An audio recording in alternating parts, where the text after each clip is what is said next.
नमस्कार, DD news पर आप देखना शुरू कर चुके हैं समाचारों का बुलेटिन। मैं हूं लालचंद्र सिंह। देखेंगे देश दुनिया की तमाम बड़ी खबरें, लेकिन सबसे पहले इस समय की हेडलाइंस। एनआईए ने शुरू की पहलगाम आतंकी हमले की जांच। हमले से जुड़े आतंकी मॉड्यूल की बारीकी से मंथन। खुफिया एजेंसियों ने तैयार की 14 स्थानीय आतंकवादियों की सूची।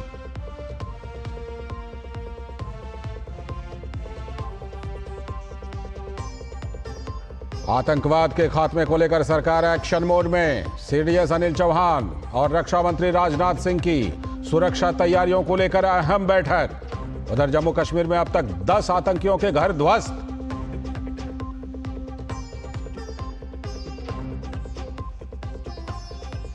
आतंकवाद के खिलाफ युद्ध में देश की एकता हमारी सबसे बड़ी ताकत। मन की बात में बोले प्रधानमंत्री नरेंद्र मोदी। कहा, गुनहगारों को सजा और पीड़ितों को हर हाल में मिलेगा न्याय।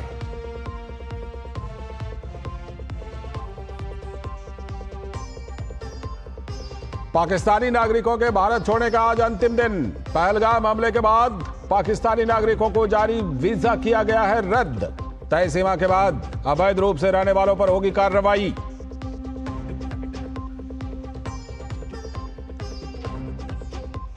और भविष्य की हर चुनौती से निपटने को तैयार भारतीय नौसेना।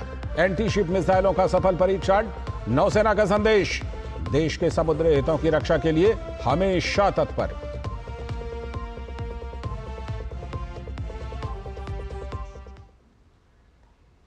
हेडलाइन के बाद अब खबरें विस्तार से। जम्मू कश्मीर के पहलगाम में हाल ही में हुए आतंकवादी हमले के बाद बढ़ी सुरक्षा चिंताओं के बीच खुफिया एजेंसियों ने 14 स्थानीय आतंकवादियों की एक सूची तैयार की है। सूत्रों के अनुसार 20 से लेकर 40 वर्ष की आयु के ये व्यक्ति पाकिस्तान से विदेशी आतंकवादियों को रसद और जमीनी स्तर पर सहायता प्रदान कर सक्रिय रूप से सहायता कर रहे हैं। पहचाने गए आतंकियों का संबंध पाकिस्तान समर्थित 3 प्रमुख आतंकी संगठनों हिजबुल मुजाहिदीन, लश्कर-ए-तैयबा और जैश-ए-मोहम्मद से है। सूत्रों ने जिन आतंकियों के नाम साझा किए हैं उनमें आदिल रहमान डेंटो, आसिफ अहमद शेख, एहसान अहमद शेख, हारिश नजीर, आमिर नजीर वानी, यावर अहमद भट्ट, आसिफ अहमद खांडे, नसीर अहमद वानी, शाहिद अहमद कुटे, आमिर अहमद डार, अदनान सफी डार, जुबैर अहमद वानी, हारून रशीद गनी और जाकिर अहमद गनी हैं। सूची के मुताबिक 3 आतंकी हिजबुल मुजाहिदीन, 8 लश्कर-ए-तैयबा और 3 जैश-ए-मोहम्मद से जुड़े हुए हैं। एजेंसियों ने इन स्थानीय आतंकियों की पहचान ऐसे समय में की है जब वो सीमा पार आतंकवाद को समर्थन देने वाले नेटवर्क को ध्वस्त करने के प्रयासों को तेज कर रही हैं। सूत्रों के मुताबिक सुरक्षा बलों ने दक्षिणी कश्मीर के अनंतनाग और पुलवामा जिलों में बड़े पैमाने पर तलाशी अभियान शुरू कर दी है। एजेंसियां इन 14 आतंकियों के 22 अप्रैल के हमले में शामिल 5 आतंकियों के साथ संबंधों की भी जांच कर रही हैं। हमले में शामिल 5 आतंकियों में 3 पाकिस्तानी नागरिक आसिफ फौजी, सुलेमान शाह और अबू तलहा और 2 स्थानीय आतंकी आदिल गुरी और एहसान शामिल है। 3 पाकिस्तानी आतंकियों के स्केच भी जारी कर दिए गए हैं। राष्ट्रीय जांच एजेंसी और अन्य एजेंसियां जम्मू कश्मीर पुलिस के साथ मिलकर जांच में जुटी हुई हैं।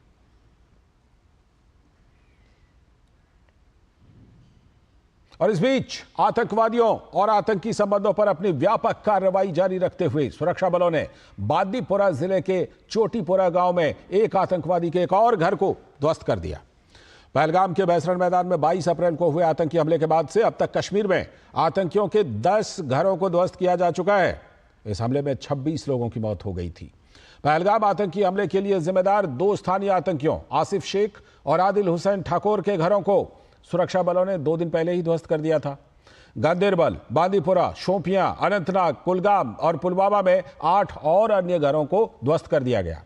एक पुलिस प्रवक्ता ने बताया कि ध्वस्तीकरण और तलाशी का उद्देश्य जम्मू कश्मीर में आतंकी पारिस्थितिकी तंत्र को यानी इकोसिस्टम को खत्म करना है।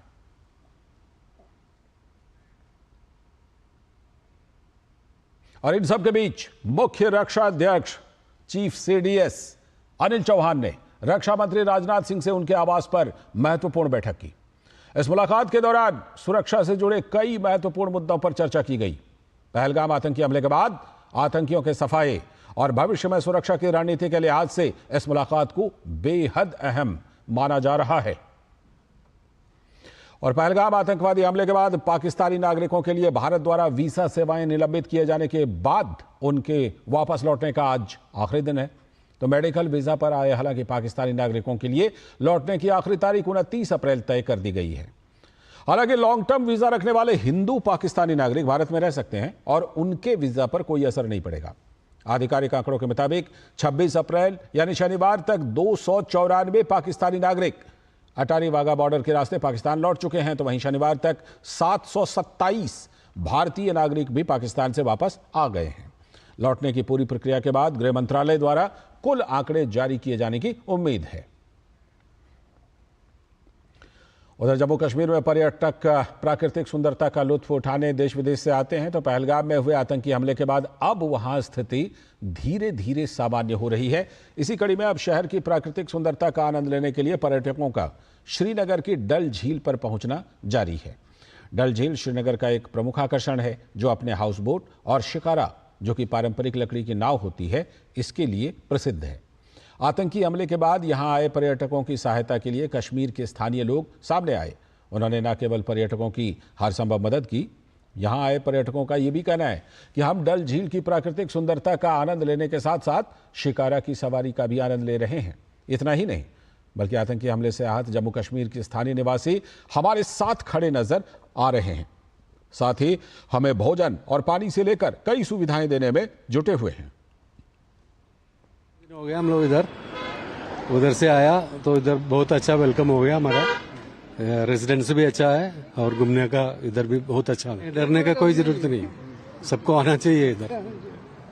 जो पसंद करता है उनको तो आना चाहिए, जो देखा नहीं है कश्मीर उनको तो आना चाहिए इधर। इधर सब अच्छा माहौल है, कोई प्रॉब्लम नहीं है, सबको आना चाहिए एक्चुअली इधर। यहाँ पे हम लोग सोनमर्ग, गुलमर्ग, वहाँ सभी जगह पे घूमे हैं और हम जेबी टूर से आए। बहुत बढ़िया एक्सपीरियंस है। अभी यहाँ पे जो माहौल है वो सब कुछ सही है, डरो मत, सब कुछ सही है। और आर्मी का बंदोबस्त बहुत बढ़िया है यहाँ पे। यहाँ का माहौल बहुत बढ़िया है। यहाँ की पब्लिक हमें फुल सपोर्ट कर रही है। वैसा नहीं है कि जैसे न्यूज बता रही है कि वैसा है, कुछ वैसा है, वहाँ मत जाओ कश्मीर में, ऐसा कुछ नहीं है। यहाँ हमें बहुत मजा आया, हम सब फुल एंजॉय कर रहे हैं। आज प्रधानमंत्री नरेंद्र मोदी ने मन की बात कार्यक्रम में देश विदेश के लोगों के साथ अपने विचार साझा किए। ये मासिक रेडियो कार्यक्रम का 121वां एपिसोड था। पीएम ने पहलगाम हमले की पीड़ा को बयां किया, साथ ही कहा कि हमले के गुनहगारों को कठोरतम सजा दी जाएगी। आज जब मैं आपसे मन की बात कर रहा हूं तो मन में गहरी पीड़ा है। प्रधानमंत्री नरेंद्र मोदी ने मन की बात कार्यक्रम में पहलगाम में हुए आतंकी हमले की एक बार फिर कड़े शब्दों में निंदा की। पीएम ने कहा कि इस घटना से गहरा दुख पहुंचा है, लेकिन आतंक के आका कभी भी अपने नापाक इरादों में कामयाब नहीं होंगे। ये साजिश कश्मीर के विकास में बाधा नहीं बन सकती। 22 अप्रैल को पहलगाम में हुई आतंकी वारदात ने देश के हर नागरिक को दुख पहुंचाया है। पीड़ित परिवारों के प्रति हर भारतीय के मन में गहरी संवेदना है। भले वो किसी भी राज्य का हो, वो कोई भी भाषा बोलता हो, लेकिन वो उन लोगों के दर्द को महसूस कर रहा है जिन्होंने इस हमले में अपने परिजनों को खोया है। मुझे एहसास है हर भारतीय का खून आतंकी हमले की तस्वीरों को देखकर खौल रहा है। पहलगाम में हुआ यह हमला आतंक के सरपरस्तों की हताशा को दिखाता है, उनकी कायरता को दिखाता है। ऐसे समय में जब कश्मीर में शांति लौट रही थी, स्कूल कॉलेजों में एक वाइब्रेंसी थी, निर्माण कार्यों में अभूतपूर्व गति आई थी, लोकतंत्र मजबूत हो रहा था, पर्यटकों की संख्या में रिकॉर्ड बढ़ोतरी हो रही थी, लोगों की कमाई बढ़ रही थी, युवाओं के लिए नए अवसर तैयार हो रहे थे, देश के दुश्मनों को, जम्मू कश्मीर के दुश्मनों को ये रास नहीं आया। आतंकी और आतंक के आका चाहते हैं कश्मीर फिर से तबाह हो जाए और इसलिए इतनी बड़ी साजिश को अंजाम दिया। पीएम मोदी ने कहा कि इस समय पूरी दुनिया हमारे साथ खड़ी है। दुनिया के तमाम बड़े नेताओं ने फोन करके और पत्र लिखकर हमारे साथ एकजुटता जाहिर की है। पीएम ने पहलगाम हमले के गुनाहगारों को सख्त सजा दिलाने की बात कही। साथ ही कहा कि पीड़ितों को हर हाल में न्याय मिलकर रहेगा। भारत के हम लोगों में जो आक्रोश है वो आक्रोश पूरी दुनिया में है। इस आतंकी हमले के बाद लगातार दुनिया भर से संवेदनाएं आ रही हैं। मुझे भी ग्लोबल लीडर्स ने फोन किए हैं, पत्र लिखे हैं, संदेश भेजे हैं। इस जघन्य तरीके से किए गए आतंकी हमले की सबने कठोर निंदा की है। उन्होंने मृतकों के परिवारजनों के प्रति संवेदनाएं प्रकट की है। पूरा विश्व आतंकवाद के खिलाफ हमारी लड़ाई में 140 करोड़ भारतीयों के साथ खड़ा है। मैं पीड़ित परिवारों को फिर भरोसा देता हूं, उन्हें न्याय मिलेगा, न्याय मिलकर रहेगा। इस हमले के दोषियों और साजिश रचने वालों को कठोरतम जवाब दिया जाएगा। पीएम मोदी ने कहा कि आतंक के खिलाफ लड़ाई में 140 करोड़ देशवासियों के साथ ही पूरा विश्व भारत के समर्थन में खड़ा है। Bureau report, DD news. और उधर श्रीनगर में भी बड़ी संख्या में लोगों ने प्रधानमंत्री नरेंद्र मोदी के मन की बात कार्यक्रम को सुना। प्रधानमंत्री द्वारा पहलगाम हमले में मारे गए लोगों के परिजनों को न्याय दिलाने और आतंकवाद के खिलाफ निर्णायक कार्रवाई का घाटी के आवाम ने भी स्वागत किया है। श्रीनगर में लोगों का कहना है कि प्रधानमंत्री के सबल नेतृत्व में पूरा देश आतंकवाद के खिलाफ एकजुट है और आतंकवाद का सफाया जरूरी है। तो श्रीनगर में लोगों से बातचीत की है हमारे संवाददाता अश्विनी मिश्र ने। श्रीनगर में बड़ी संख्या में लोगों ने मन की बात सुनी। हम उनसे जानना चाहेंगे। प्रधानमंत्री जी ने एक बार फिर देश को आश्वस्त किया कि इस घटना में शामिल ऐसे लोग आतंकवादी या फिर आतंकवादियों के आका, उनको उनके अंजाम तक पहुंचाया जाएगा, न्याय सुनिश्चित होगा। बिल्कुल, जो एक स्ट्रॉन्ग मैसेज गया है प्राइम मिनिस्टर नरेंद्र मोदी जी ने, जो एक स्ट्रॉन्ग मैसेज दी है कि आपने जो कुछ भी किया है आपको उसका करारा जवाब मिलेगा। और हमें पूरा भरोसा है प्राइम मिनिस्टर नरेंद्र मोदी जी पे, जो उन्होंने कहा है वो करके दिखाते हैं। 2019 के बाद सब चीजें पैराए पे थी, रौनक लौट आई थी, उस पर भी हमला किया गया। 2019 के बाद आप देखिए जैसे ही इन्होंने कार्यकाल संभाला, किस तरह इन्होंने वो हर एक चीज़ को अच्छी तरह निभाया। और आप देखिए एजुकेशन किस तरह इस वक्त चल रही थी, सारे स्कूल्स खुले थे, कभी हड़ताल नहीं होता था, कभी गाड़ियाँ बंद नहीं होती थी, कभी ट्रेड बंद नहीं होता था, हर एक चीज़ बड़े सामान्य हो गई थी। और ये खुशी, ये पीस इन लोगों से बर्दाश्त नहीं हुआ जो देश के दुश्मन हैं।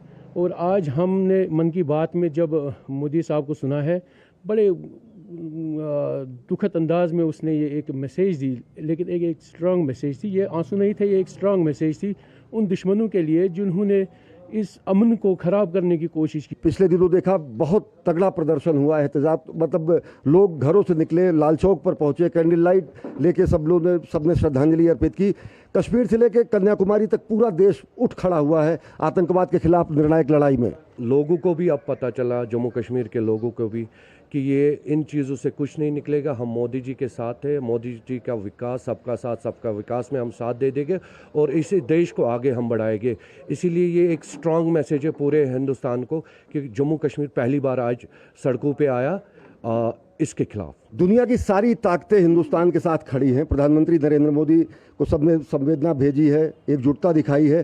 किस तरीके से आतंकवाद के खिलाफ एक निर्णायक लड़ाई की उम्मीद पूरे देश को है। देश की आज़ादी के बाद ही जो है देश आतंकवाद से जूझता रहा है, लेकिन प्रधानमंत्री जी के आने के बाद हम देखें 2015 के बाद आतंकवाद की कमर ऐसे तोड़ी गई कि अब इनको समझ में नहीं आ रहा था कि हम कैसे क्या चीज़ें ऐसे करें कि देश को तोड़ने की कोशिश करें। इसलिए इन्होंने यहाँ पे ये जो बर्बरता, ये जो हैवानियत की है पहलगाम के अंदर, ये बहुत बड़ी हैवानियत है और इसको एक अलग रंगत देने की कोशिश कर रहे थे ताकि देश को तोड़ा जाए। लेकिन प्रधानमंत्री जी और हमारे गृह मंत्री अमित शाह जी ने पूरी मैसेज जो लोगों तक पहुँचाई कि ये एक कोई ये हिंदू मुस्लिम का एंगल नहीं है, ये कोई ऐसी लड़ाई नहीं है कि जो दो गुटों के दरमियान है, ये दहशतगर्दी और देश के अंदर की लड़ाई है और इस दहशतगर्दी को हम खत्म करेंगे। तो आप देख सकते हैं कि किस तरीके से लोग अपने भाव बता रहे हैं, उद्गार दे रहे हैं कि आतंकवाद के खिलाफ जो निर्णायक लड़ाई शुरू की गई है उस पर पूरा देश प्रधानमंत्री नरेंद्र मोदी के साथ, उनके निर्णयों के साथ खड़ा है।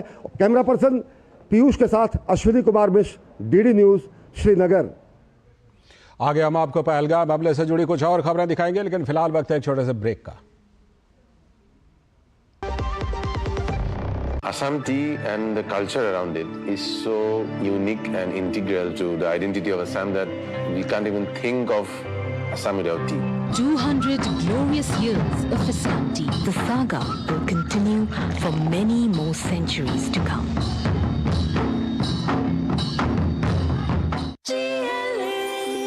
जो लक्ष्य चुना था समझ आने लगा है। GLA यूनिवर्सिटी, उच्च लक्ष्य की निश्चित प्राप्ति। स्वागत है ब्रेक के बाद। पहलगाम हमले के बाद अमेरिकी खुफिया एजेंसी FBI के निदेशक काश पटेल ने भारत को पूर्ण समर्थन देने की बात कही है। काश पटेल ने कहा कि आतंकी हमले के सभी पीड़ितों के प्रति हमारी पूरी संवेदना है।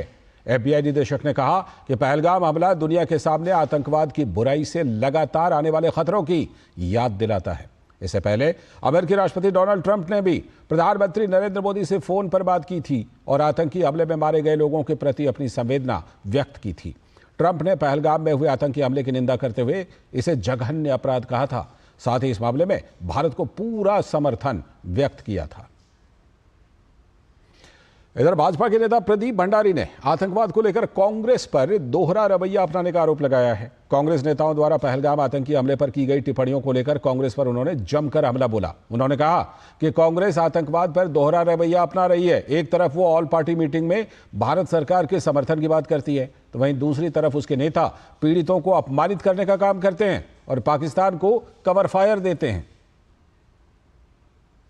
गुड कॉप बैड कॉप खेल रही है।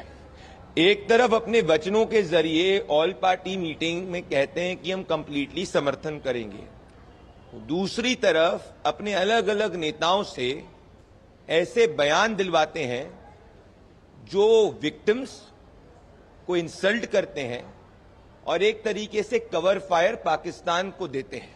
कर्नाटक के कांग्रेस के नेता ये कहते हैं कि आतंकवादियों ने धर्म नहीं पूछा, जो एक विक्टिम्स के स्टेटमेंट्स पर इंसल्ट है। इन सब से यही साबित होता है कि जैसे 26/11 के बाद में कांग्रेस पार्टी पाकिस्तान को क्लीन चिट देने के लिए हर संभव कोशिश कर रही थी, ठीक उसी नीति और नियत के हिसाब से आज कांग्रेस पार्टी पाकिस्तान के आतंक के आकाओं को अपने B और C टीम्स के जरिए एक क्लीन चिट देने का प्रयास कर रही है। और कुछ और बड़ी खबरें। केंद्रीय वाणिज्य और उद्योग मंत्री पीयूष गोयल ने रविवार को कहा कि भारत का मजबूत विदेशी मुद्रा भंडार और दुनिया में सबसे तेजी से बढ़ती हुई GDP घरेलू और अंतर्राष्ट्रीय दोनों प्रकार के निवेश को आकर्षित कर रही है। नई दिल्ली में म्यूचुअल फंड मैनेजरों और वित्तीय सलाहकारों द्वारा आयोजित एक कार्यक्रम में अपने संबोधन में केंद्रीय मंत्री ने यह बात कही। इस संबोधन को लेकर वाणिज्य मंत्री ने अपने एक्स हैंडल पर लिखा, भारत के मजबूत विदेशी मुद्रा भंडार और दुनिया की सबसे तेजी से बढ़ती प्रमुख अर्थव्यवस्था के रूप में इसकी स्थिति पर प्रकाश डाला, जो वैश्विक और घरेलू दोनों पूंजी को आकर्षित कर रहा है। आज मेक इन इंडिया जैसी पहलों के माध्यम से हमारा देश अपनी प्रतिस्पर्धी शक्तियों और बढ़ती विनिर्माण क्षमताओं के बल पर वैश्विक आपूर्ति श्रृंखलाओं में और अधिक एकीकृत हो गया है। हमारी ग्रोथ स्टोरी सुरक्षित, संरक्षित और स्थिर है। तो केंद्रीय मंत्री पीयूष गोयल का यह बयान ऐसे समय पर आया है जब देश का विदेशी मुद्रा भंडार बढ़कर 6 महीने के उच्चतम स्तर पर पहुंच गया है। और आगे की बड़ी खबरों में, अखिल भारतीय विद्यार्थी परिषद यानी ABVP ने इस वर्ष जवाहरलाल नेहरू विश्वविद्यालय यानी JNU छात्र संघ चुनाव में ऐतिहासिक प्रदर्शन किया है। अखिल भारतीय विद्यार्थी परिषद के उम्मीदवारों ने विश्वविद्यालय के 16 स्कूलों और विभिन्न संयुक्त केंद्रों के कुल 42 काउंसलर पदों में से 23 पदों पर जीत दर्ज कर ली है। JNU के विभिन्न स्कूलों और केंद्रों में ABVP के प्रदर्शन की बात करें तो स्कूल ऑफ इंटरनेशनल स्टडीज में 5 काउंसलर पदों में से 2 सीटों पर विद्यार्थी परिषद को विजय हुई है। पहली सफलता स्कूल ऑफ सोशल साइंसेज में भी मिली है। इसे JNU में वामपंथ का गढ़ माना जाता रहा है। यहां अखिल भारतीय विद्यार्थी परिषद ने 25 वर्षों बाद 2 सीटों पर विजय प्राप्त कर एक ऐतिहासिक बदलाव का संकेत दिया है। इसी प्रकार दूसरी सफलता स्कूल ऑफ इंटरनेशनल स्टडीज में मिली है। यह केंद्र भी लंबे समय से वामपंथी प्रभाव का प्रमुख केंद्र रहा। हालांकि इस बार हुए छात्र संघ चुनाव में यहां भी ABVP ने 2 सीटों पर विजय हासिल कर ली है और नई राजनीतिक धारा को स्थापित किया है। इसके अतिरिक्त केंद्रीय पैनल की 4 प्रमुख सीटों अध्यक्ष शिखा स्वराज, उपाध्यक्ष निट्टू गौतम, महासचिव कुणाल राय और संयुक्त सचिव वैभव मीणा प्रारंभिक मतगणना में बढ़त बनाए हुए हैं। अगली खबर, भारतीय सेना के आधुनिकीकरण के उद्देश्य से धन जुटाने के लिए बैंक खाता खोले जाने का दावा पीआईबी की पड़ताल में झूठा पाया गया है। व्हाट्सएप संदेश में जिस बैंक खाते का उल्लेख किया गया है वो भारतीय सेना के आधुनिकीकरण या हथियारों की खरीद के लिए है ही नहीं।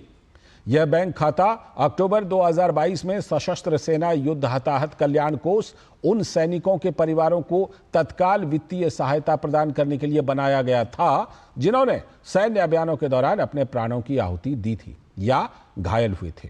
गौरतलब है कि वायरल हो रहे व्हाट्सएप संदेश में लोगों से प्रतिदिन ₹1 दान करने की अपील की जा रही है। दावा यह भी किया जा रहा है कि बॉलीवुड एक्टर अक्षय कुमार के सुझाव पर मोदी सरकार ने हाल ही में कैबिनेट बैठक में भारतीय सेना के आधुनिकीकरण और युद्ध में घायल या फिर शहीद सैनिकों की मदद के लिए यह खाता खोला है।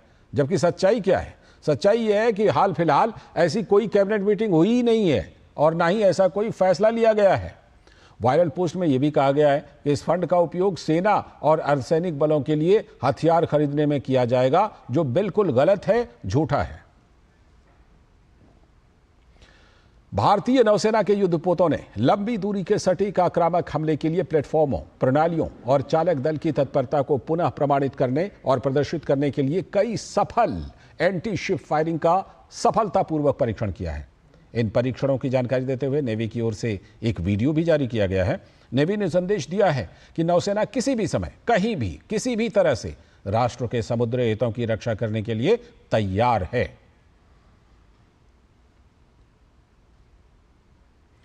खबर उत्तर प्रदेश के, जहां मेरठ में ब्रह्मपुरी थाना क्षेत्र में पुलिस द्वारा किराए के मकान पर फलस्तीन का झंडा लगाने वाले व्यक्ति को गिरफ्तार कर लिया गया है।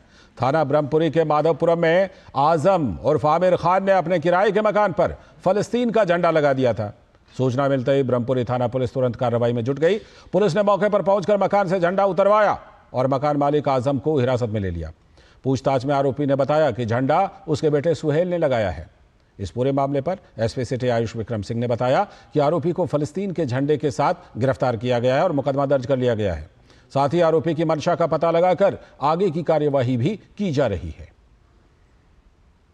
थाना ब्रह्मपुरी के माधवपुरम चौकी क्षेत्र में एक घर के ऊपर पैलेस्टीन झंडा फहराने की सूचना मिली थी। सूचना मिलते ही पुलिस द्वारा मौके पर पहुंचकर झंडे को उतारा गया है। इसमें जो मकान मालिक है उन्हें पुलिस द्वारा गिरफ्तार किया गया है। इसमें सुसंगत धाराओं में मुकदमा पंजीकृत किया गया है और तथा आवश्यक विधिक कार्रवाई की जा रही है। अगली खबर, छत्तीसगढ़ तेलंगाना सीमा पर स्थित बीजापुर के कर्रेगट्टा पहाड़ियों में 6 दिन से चल रहे बड़े स्तर के नक्सल ऑपरेशन में सुरक्षा बलों को बड़ी सफलता मिली है। भीषण गर्मी के बावजूद जवान एक बड़े नक्सली ठिकाने तक पहुंच चुके हैं। हालांकि यहां छुपे हुए नक्सली पहले ही भाग चुके थे। इस गुफा में 1000 से भी ज्यादा लोगों के ठहरने की सुविधा, पानी और बड़ा सा मैदान मिला है।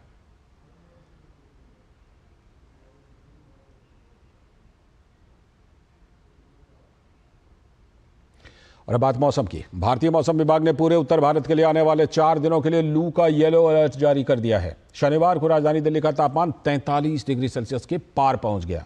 वहीं उत्तर प्रदेश के कई शहरों जैसे कानपुर, सुल्तानपुर, गाजीपुर, वाराणसी और प्रयागराज में तापमान 44 डिग्री सेल्सियस के पार पहुंच गया। मौसम विभाग ने लू का कारण साफ आसमान और शुष्क हवाओं को बताया है। हालांकि आज पूर्वी हवाओं के चलते तापमान में मामूली गिरावट आने की संभावना है। राजधानी दिल्ली और उत्तर प्रदेश के साथ साथ पंजाब, हरियाणा, मध्य प्रदेश, राजस्थान और महाराष्ट्र के विदर्भ और मराठवाड़ा इलाके में भी इसी तरह का मौसम बने रहने का अनुमान है। वहीं देश के तटीय हिस्सों में भी तापमान बढ़ेगा। तापमान के बढ़ने से तटीय इलाकों में उमस में भी इजाफा होगा। तो वहीं देश के पूर्वोत्तर राज्यों, पश्चिमी हिमालयी क्षेत्र और दक्षिणी भारत के कुछ हिस्सों में हल्की से लेकर मध्यम बारिश का अलर्ट दिया गया है। इसके साथ इस बुलेटिन में फिलहाल इतना ही। नमस्कार।